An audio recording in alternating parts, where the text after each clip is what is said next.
Well, welcome and good day, everyone. We are glad you guys could come back and join us for another Talk It Over. We, of course, are continuing in our series, We Are the Church, which if you haven't had a chance to watch the first episode, you can go back, check it out on our YouTube channel at LifeNorth.Church, and it's all there, and even the current one, so I guess they all caught up. But before we dive into that, welcome, Dave, first of the year. Thank you. For this 2023 year. It's been good so far. Good start. So hopefully we'll continue to carry that through the rest of the year. Yeah. Just enjoy the rest of the year and what it has to bring. Anything new and exciting happening past couple weeks? Yes. We actually launched a business for my wife. Mm-hmm. And so that was a new adventure, and then opened kind of her office location on this past weekend. Yeah. So that was really exciting. And had a bunch of people show up and just check the place out, and also, you know, when friends and family show up and are just supportive and encouraging, it's just really nice to see that sense of community, right? Like you're not in this alone, you're in this with other people. Yep. And so love that. Loved all the support we got, encouragement, and just, it was a really good weekend. Yeah, sometimes that's kind of stuff, and it's a big moment. The lead up is like, oh, this is good, and then all of a sudden it's like, it's here. We're opening, it's here. Yes. It's really real, right? Through all the renovations and everything, you can see it slow by slow, and then it's like reveal day, and it's all here. And now it's time to trust God in the next steps as it moves forward in its growth. So, well, and it just reminds me of the value of setting that kind of a deadline, where we've got an end point we're working towards, because then you're a little bit more motivated to like get it cleaned up, put the finishing touches on, and be ready. Yes. And I think sometimes if we don't do that grand opening, and we just kind of keep moving forward and sort of open, stuff doesn't get finished. Yeah. I think about that when we went to sell the house that we were at when we were in Toronto. And the guy came through and said, well, you want to fix this stuff up. It'll add value to your home. And it's stuff that had been broken or just wasn't that great. And it had been that way for decades. Yep. And we've been living with it for a long time. So we went through and did the work to kind of fix it up. And afterwards, you're like, why didn't I do this years ago? Yeah. You know what I mean? It wasn't that big a deal. Yeah. We could have enjoyed it being upgraded. It wasn't expensive. And so it's just having those finishing dates. Like you've got a closing date on your home, get it fixed up, and we do. Yeah. So I don't know. Something about the way we're wired, we just like to have those finish lines. Yeah. It's a way to meet that deadline and really be able to enjoy it after the fact.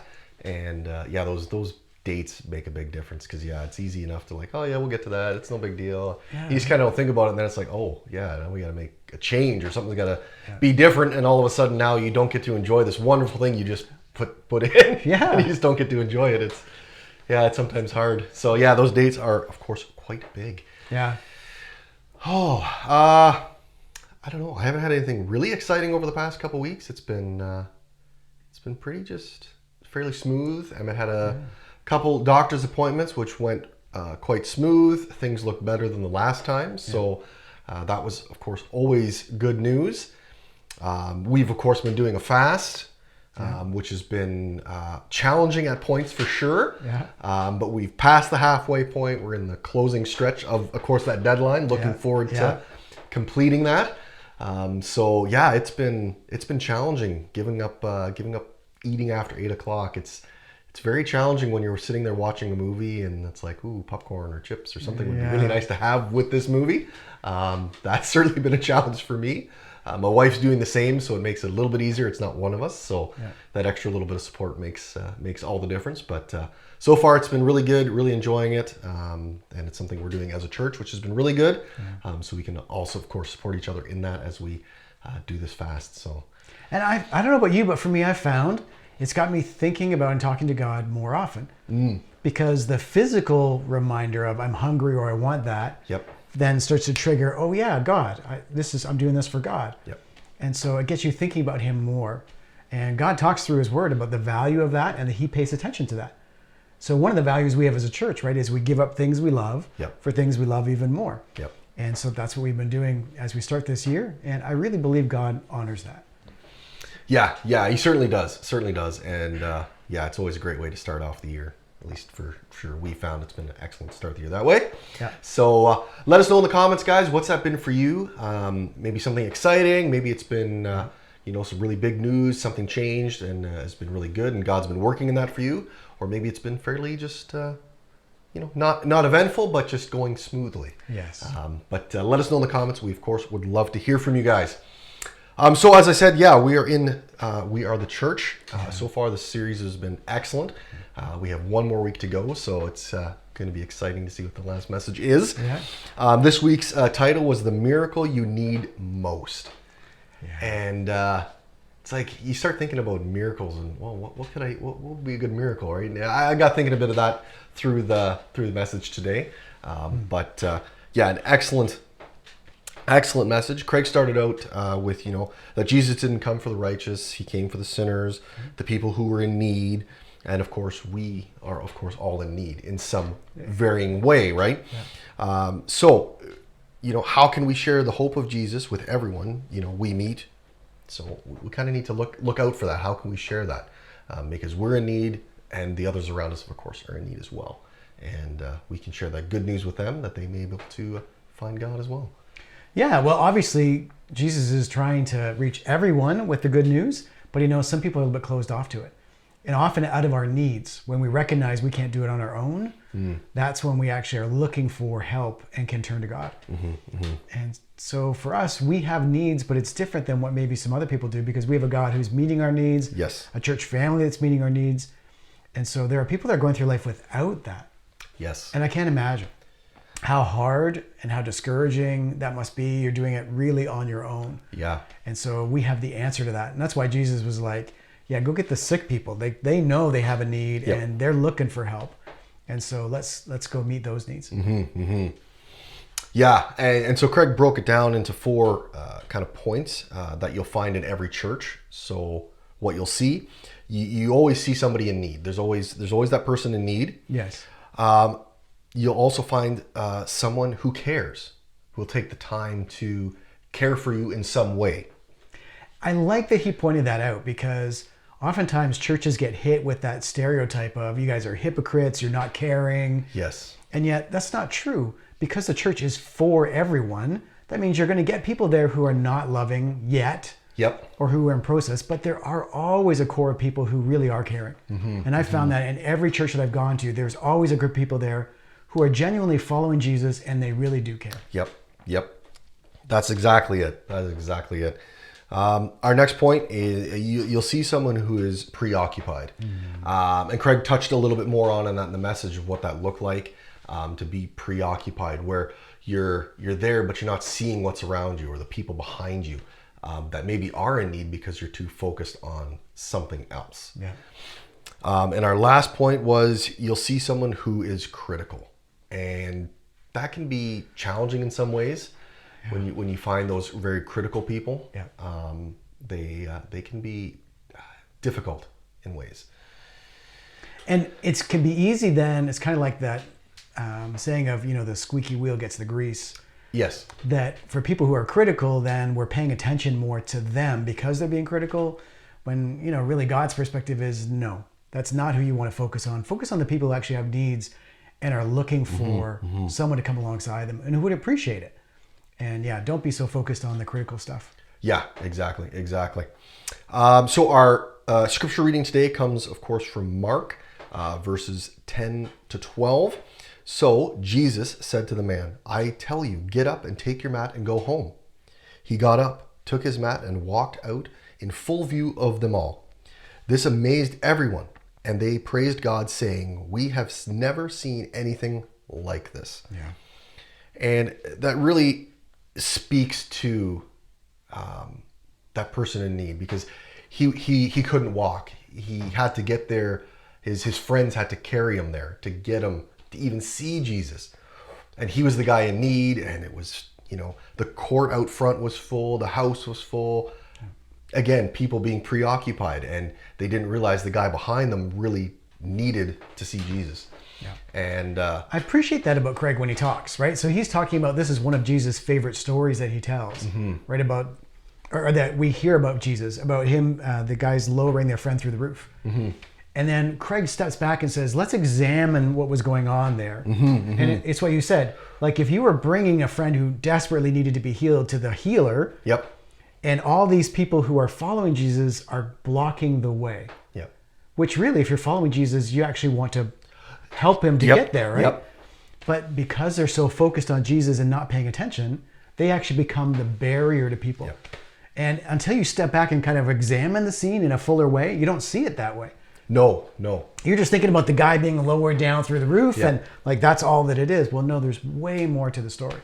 And There Craig is. did a great job of kind of giving some character to that and fleshing it out. Yeah, a different view, perspective of that situation, where even us, we can find ourselves being slightly preoccupied and not realizing, the person behind us might be really in need, even though we're listening and taking in the message, and it's filling us and helping us through something maybe we're going with, but there's somebody that may be in more need than we are, and we're missing it because we're just too focused on what's in front of us, not around us.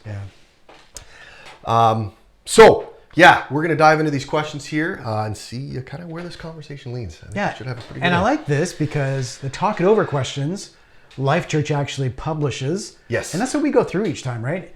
And so you could be going through the same questions that we are right now. It's not ones that we've made up. Nope. This is from Life Church. And I think it really leads into deeper thinking and just reflecting on what was talked about. Yeah. It allows us, of course, to expand our thoughts, processing, perspectives on what the message was saying. And again, life groups are a great way to really expand that. And again, you can use these questions in your life group and go through them and again, gain more out of the message each and every week. So our first question is here. So when you hear the word church, what images, thoughts, or feelings kind of come to mind for you, Dave? Well, it's funny because that's changed for me over the years. When I was younger, in my teenage years, I kind of started to get really re-engaged with church again. Mm-hmm. But in my mind, the church was the building. And when I showed up, this is the church, right? Yes. And I remember Christmas Eve, we were with some friends and we're like feeling like, you know what, we need something to do with God. And we just felt prompted. And so we went looking for a church, any church, and you're looking for the building because that's what the church is. And then I got kind of really challenged in my later 20s that that's not really what the church is at all. It's the people. And so now when I think of church, I'm looking at where's that group of people. That's what the church is. And it can become easy to slide back into that thinking that the church is the building. But we get constant reminders that no, it's the group that's gathered there. That's the church. And it's changed. Yeah, I would say I was very similar growing up, all through younger years, teen years, into my early 20s. I'd say even probably up until I started coming to LifeNorth.Church, probably was the same perspective of church is the building. You go to this place. This is where you have church. Once you leave church, church is done. Right. This is. I've left church. I've left the building. I left the building. Yeah. This is where church is. That's where it stays in that sense, right? And so that was just my mindset. Being young, that's just what church was described as, and that's what I took it being. Then realizing that no, church isn't the building, it's not the facility, it's not even where it's located. It's the people that are there, that are serving and praising God and doing life together. That's the church. And it was just a complete mind change for me in realizing that no, it's really about the people, not the place. And after realizing that changed a lot of the perspectives of how God even can work, right? Because it's not just I go to church and God's working with me, or I'm doing something for God at the building. I'm doing it everywhere I go. Everybody I interact with, everybody around me, I'm part of the church. It's always with me, right? Yeah, I'm representing the church wherever I go. Exactly. It's not about that one place. Yes. Yeah, it can change the way you live your life completely. Yes. Because then, church is about everywhere all the time, as opposed to just that maybe hour or two on a Sunday. Yeah, in that location, that spot. Yeah. Right? It does change it, and it was just a big shift for me, and it's just it changed. Yeah. And I don't know what that is for you guys. Maybe you have a similar thought. Maybe it's maybe it was that building, that representation of the building, the steeple, the high ceilings, or a type of religious service or service decoration or something. Yeah. Yep, can really, whatever that might be for you, let us know in the comments. We'd love to know, or maybe your view is like us. It's changed over the years as we've explored further into what God has for us. Yeah. So with this message, again, another great one from Craig. Was there a part that was really impactful for you this week? I think there was a few. I think the challenge that Craig talked about when he talked about the story of his dad. And he used a picture to kind of carry through the story, which was really powerful. And so if you haven't seen that, you want to go check it out. And when he talked about his dad, and that could have been, it wasn't, but it could have been his dad's nightstand at one point in his life. And that his dad really struggled with alcohol and wasn't a believer and had a hard time for a long time. And then when he was older, obviously, because Craig was fairly old, so his dad was quite a bit older, God really got a hold of his heart and used some caring people at the church to kind of help him deal with his substance abuse issues, and then really radically transformed him. And then the legacy that he left after that. Yes. Because he was so impacted, my goodness, the impact he had on other people was huge. And it just always, I don't know, it really hits me at a deep level when somebody receives Christ and is changed, and you can see they live differently. Their priorities are different. Yep. Because too often as believers, we say we've made the confession and nothing changes at all. And like, I'm following Jesus, but I do all the same stuff. And that's not how this is supposed to go. Yep. And so when I hear that, especially in such a radical way, I think, wow, that's amazing. The legacy that he left and the lives that he touched. Yeah. Yeah, that was quite impactful. And yeah, seeing that image of that nightstand, it was interesting to see just the various different things that were piled there. And you could tell, was dealing with an addiction of some form, but trying to look for something better and trying to seek that, but maybe unsure maybe how to quite get there. And I thought that was very, sorry. I thought that was very, a very strong image. Well, and the challenge then, not to look at a person or, that scene with that substance stuff and write a person off. Yes. And like, no, they're done. And some people look at it and say, well, you're not a very good person because you've got that struggle. You're not a very good person because, you've got that stuff in your life. And if you really wanted to follow God, that would all be gone. And instead of looking at it and saying, no, this is someone who's struggling to find answers, who's struggling to find help. And actually, that's a good thing because God is the one who can provide that. And so the struggle is good. It's not a bad thing to be despised, but it's a good thing to be encouraged. Because that means that God is at work in some way in their life. Yeah, and that's really one thing that I keep saying to myself. I forget where I heard it, but they were talking about people struggling with addictions and things, and well, I have to give all this up, or have to stop everything now before I can come to Christ. But really, no, it's not doing that. God's going to be the one that's going to be cleaning and working and changing you along that process, and coming as you are, and God's going to do the work. It's not you try to do the work ahead of time. It's God's going to make those changes. And looking at it that perspective of this person needs a hand, needs some help, somebody to care for them. And that can be the changing point for some of them that will really strive to make different choices and changes as God's working in their heart. That's powerful though, right? Come as you are. You don't have to clean yourself up. No. Come as you are. And everybody struggles with that. I used to work at a Christian camp in the summertime. I'd go out for about, 8-10 weeks, and we'd work with children, and people would send their kids up for a week or 2 weeks at a time. It was an overnight camp. And we would talk to them about God. That's why they were there, right? They could play games and have fun, but we'd also talk about God. And I remember one of the kids in my cabin who was, maybe 12, 13 years old, sitting with me on the back porch of the building that we had there. And saying, I want to receive Jesus, but I'll never be able to be good enough in order to invite him in. And at that age already, he was thinking, I've got to clean up my life. I've got to be perfect first. Then I can receive God. And how hard it was for him to believe, no, come as you are. It's okay. And that God accepts you and loves you like that. And then he's the one that helps to transform you. It's really powerful. Yeah, I like that image that he had with that. But I think the impactful one for me was actually the preoccupied.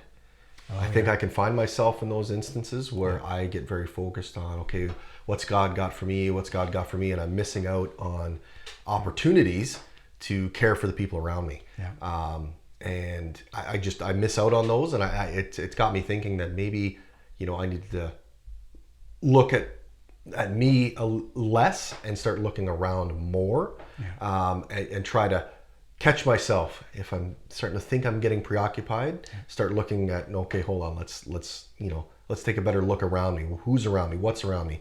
Is there something I can be doing to show God better than me just, oh, this is so good, oh, I need this, this is great for me, and really look around. And again, how Craig broke that down of the way that looks was like, wow, no, that really, I think a lot of us can speak to that, where we can get preoccupied. And it's not that we're doing something wrong or bad, it's just we're preoccupied with what's in front of us. Yeah. And so for me, that was a big one. Well, and I love that because Rick Warren, I don't know if you remember, he used to talk about the definition of humility, which was not thinking less of yourself, like I'm terrible, but thinking about yourself less. Yes. Thinking about other people more and not being so preoccupied with myself. Exactly what you're talking about. Yep. That idea of I need to be humble. Yep. And be aware of the needs of the people around me. Mm-hmm, mm-hmm. Yeah. And I think it's just, excellent. And it's an excellent way, and the way he described it, at least for me, was an excellent way for me to, really kind of, wow, no, I really need to kind of relook at a few things and see if there's ways I can be better at that. And as you said, not thinking of myself less, just not focusing on me as much. Yeah. All right. So let's share about a time when someone cared for you. How did this change you, and how did it impact your relationship with God? It's interesting because the older you get, you have more opportunities for people to come alongside. And so I've got ones that are kind of burned into my brain from when I was young, and I've got stuff that's more recent where people have come alongside and served. And I think sometimes people serve you in that way and you're just like, well, I deserve it. They should be doing that for me. And other times you're like, no, what a gift that is. And you recognize it for what it is, right? Yep. Like, I appreciate so much that they did that, and it really is meaningful. Yep. And it turns me back to God. Like, that's what God wants us to be like. And when that person is doing that for me, they're actually living out God's values. Yep. They're living out the faith, right? You actually get to see it that Craig talked about. Yep. It's not just an idea or a word, it's actually an action. Yep. And so when people do that, and obviously for renovating to get the business ready and doing all the work, right? We were asking other people to be involved with us. People were volunteering of their time. And I just love that. People are willing to do that. And not an expectation, but a gift. And when we're doing things God's way, that's kind of what we do. Yep.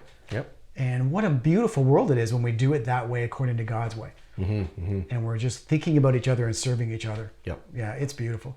It is. It certainly is. For me, I think, honestly, it was, one that comes to mind is my wife. Yeah. Again, just recently married, not very connected with any church specifically, and her wanting more and seeking it out, and then caring enough about me to not nag, but really push me to come, to get connected, to be a part of something more than just myself.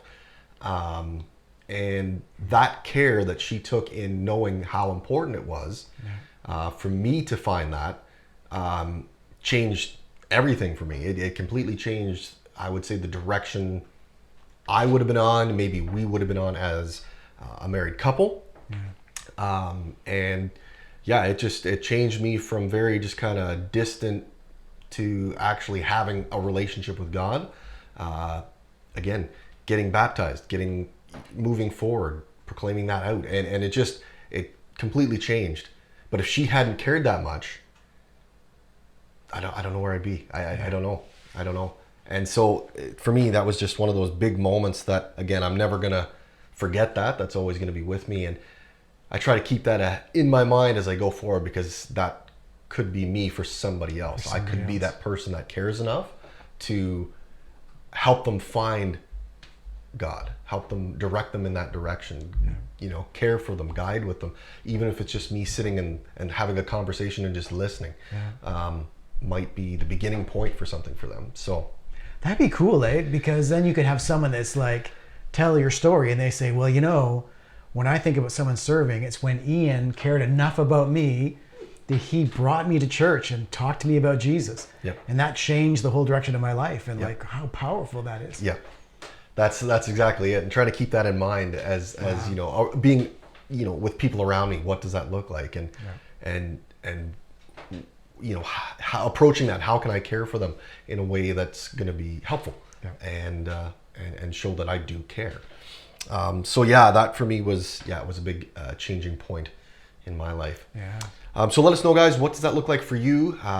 Who is that person? Or maybe it was a few people that have cared for you in some way that's really changed your direction, changed your relationship with God, how that looks, or maybe brought you to God, and you found them through those caring people. We, of course, would love to hear that. So let us know in the comments. Okay, so we're going to talk a little bit about life groups. And so as we do life together in life groups, is there some way that we can help the people in our communities and care for them in some way? Yeah, we've been talking about this, or I've been thinking about this recently quite a bit. In the past, we have done, serving clothing that people needed, meals that people needed, a number of times.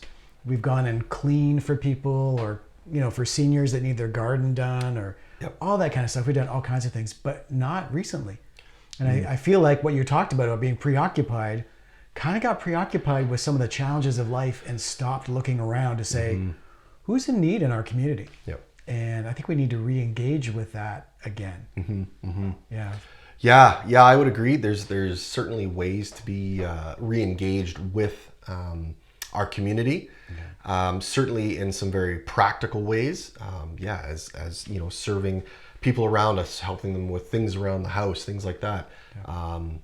And again, food drives. Well, we've just started one. And again, helping families in our community that can't afford food. As we all know, the pricing has gone very high, making it certainly more difficult for groceries. So I think the food drive for us is a great starting point, but there's certainly more ways we can do that. And whether that's, again, serving meals, cooking food, bringing clothes, something like that we can easily do, which all of us can do. There's stuff in all of our communities that we can easily get involved in as a life group. I like the idea, Dave, of what does that look like moving forward? Again, with things have been turned upside down with the past couple years, and the way places maybe receive help is a little different. But I'm sure there's, of course, ways as a life group we can find ways to serve those people in need for sure. So, well, and just the reminder that you gave and that Craig gave of bringing people to Jesus. Like when we stop inviting people or sharing with them about Jesus, we stop being aware of their need too. And they have a need for God in their life, and they have a need for Jesus in their life in a significant way. And do we look at people through eyes that see that need? Are we aware of it? And then one of the best ways we can serve is to say, come to church with me. Or let me tell you about how God has changed my life. And you can have the same too. Yeah, exactly. Yeah, I guess that is actually a great starting point. Or even invite somebody to a life group if you are in one. Would be inviting them just to come check that out. Something very casual and a way to explore what God maybe is going to speak to them. And so that's excellent. And man, time flies. Time flies every time we do this. And I know I say that every time, but it certainly does. I'm sure we could talk for another hour, but we're gonna wrap it up here. So, of course, want to thank you guys, of course, for joining us again this week for another great Talk It Over. Thank you, Dave, for joining me here for a great conversation. I want to thank the tech guys behind us for, of course, getting this all together and making it available. Without them, this, of course, would not be possible. And, of course, we want to remember, whoever finds God finds life.